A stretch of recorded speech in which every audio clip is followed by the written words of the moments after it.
안녕하세요. 검단에 있는 온땅이배 성문교회 서정희 목사입니다. 오늘도 하나님의 말씀과 함께 행복한 하루 되시기 바랍니다. 오늘 보실 말씀은 요한복음 13장 18절부터 30절까지 말씀입니다. 제가 봉독해 드리겠습니다. 내가 너희 모두를 가르쳐 말하는 것이 아니니라. 나는 내가 택한 자들이 누구인지 알미라. 그러나 내 떡을 먹는 자가 내게 발꿈치를 들었다는 성경을 응하게 하려는 것이니라. 지금부터 일이 일어나기 전에 미리 너희에게 일러둠은 일이 일어날 때에 내가 그인 줄 너희가 믿게 하려 함이로라. 내가 진실로 진실로 너희에게 이르노니 내가 보낸 자를 영접하는 자는 나를 영접하는 것이요 나를 영접하는 자는 나를 보내신 이를 영접하는 것이니라.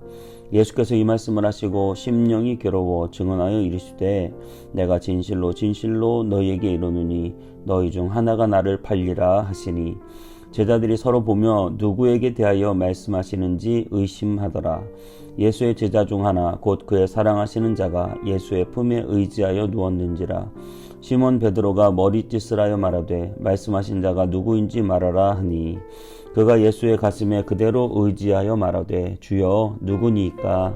예수께서 대답하시되 내가 떡 한 조각을 적셔다 주는 자가 그니라 하시고 곧 한 조각을 적셔서 가롯 시몬의 아들 유다에게 주시니 조각을 받은 후 곧 사탄이 그 속에 들어간지라.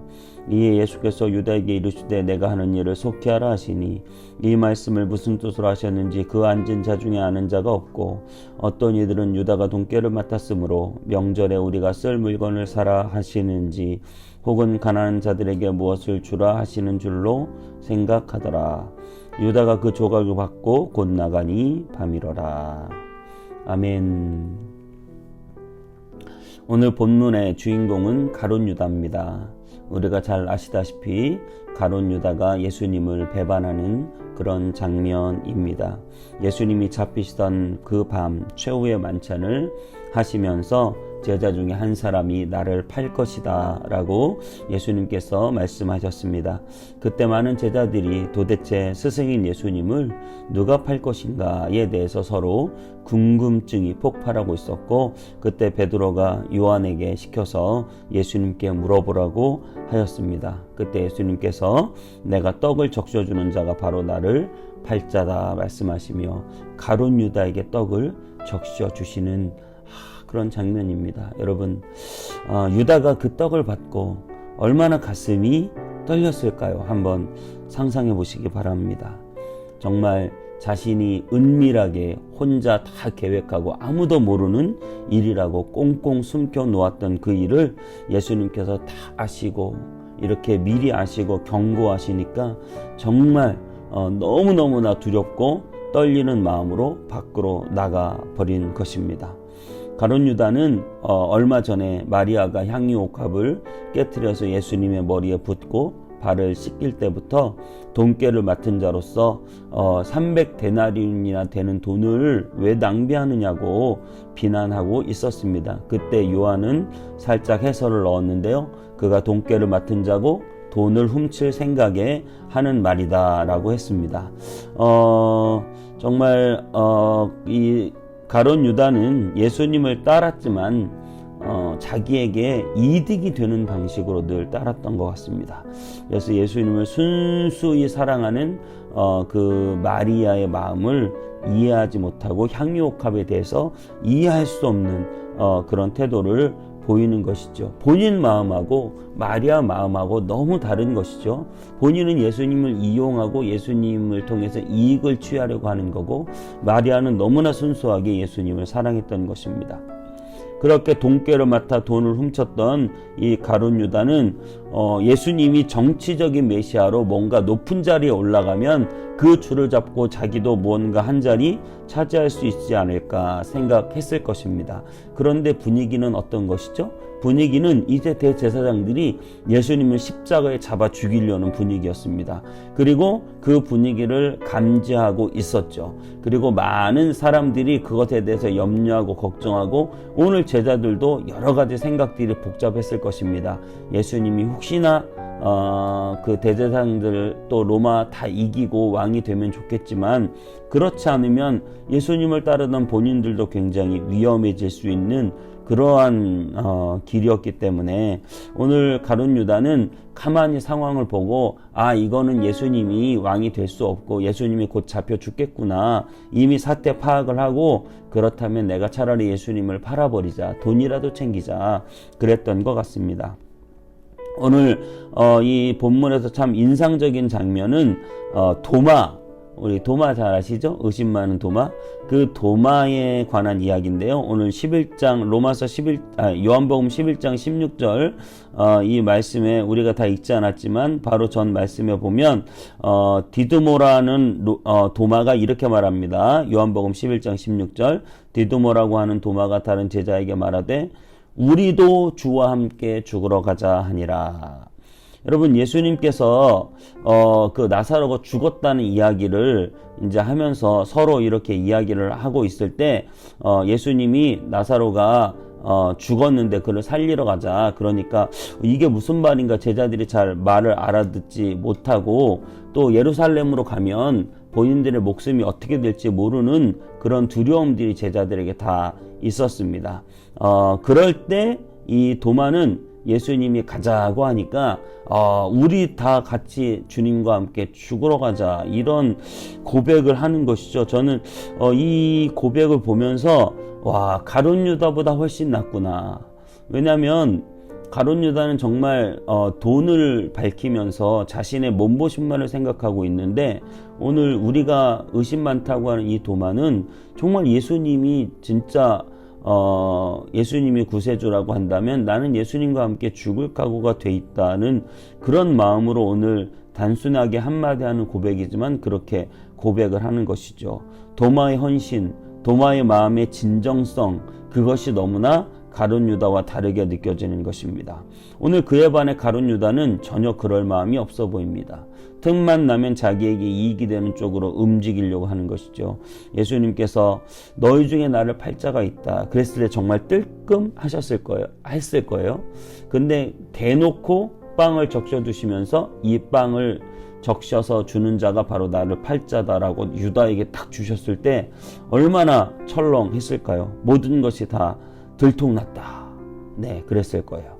여러분 유다는 그랬을 때 두 가지 선택을 할 수 있었겠죠. 그것은 뭐냐면 첫 번째 유다가 하지 않은 선택인데 정말 부들부들 떨리는 마음으로 예수님의 발 앞에 납작 엎드려서 예수님 잘못했습니다. 아니 어떻게 아셨습니까?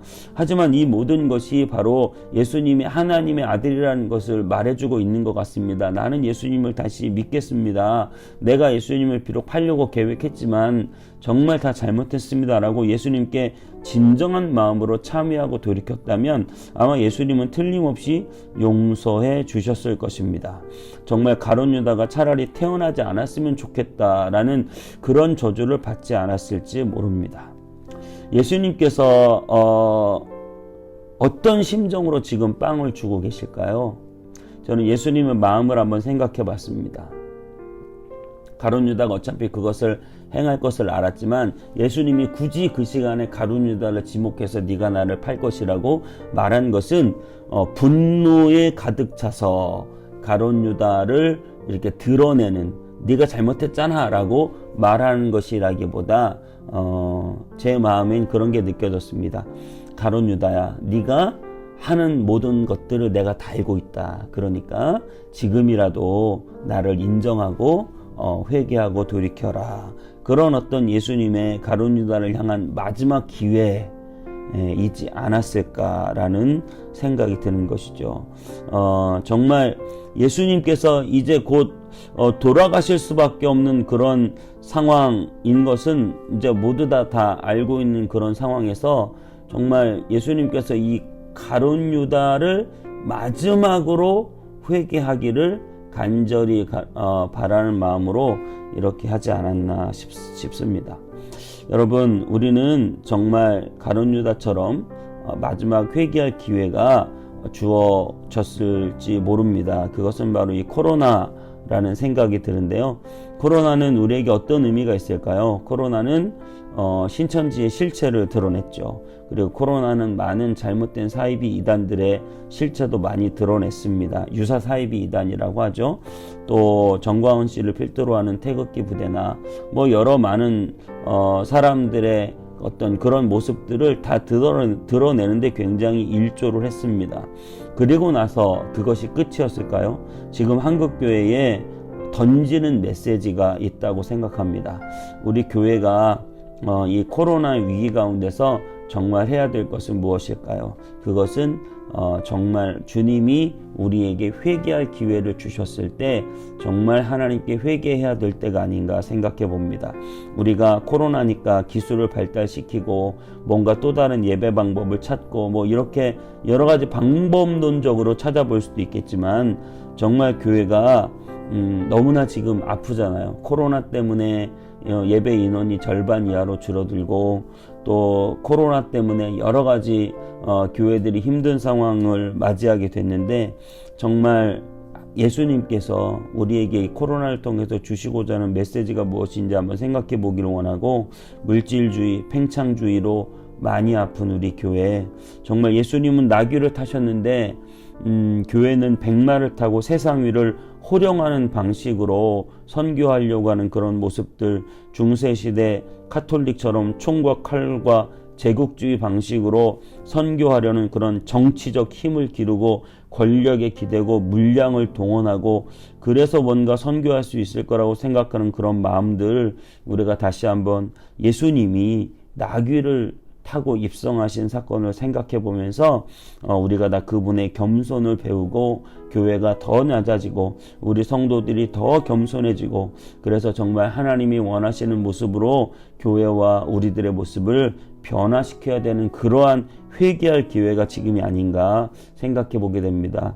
저도 이렇게 세워가는 온땅이비 성문교회 모습을 생각하면서 여러 가지 지금 제가 유튜브로 이렇게 예배를 찍고 있지만 이런 어떤 선교적인 방법도 고민해야 되겠지만 정말 우리가 철저하게 기본으로 돌아가는 그리고 정말 우리가 더 낮아지고 겸손해지는 그리고 정말 우리의 욕심과 탐욕을 내려놓고 회개하고 돌이키는 그래서 정말 겸손하게 우리의 눈을 나귀의 키로 낮추고 세상과 눈을 맞추고 그런 따뜻한 공동체를 만들어가는 교회가 되기를 간절히 바랍니다.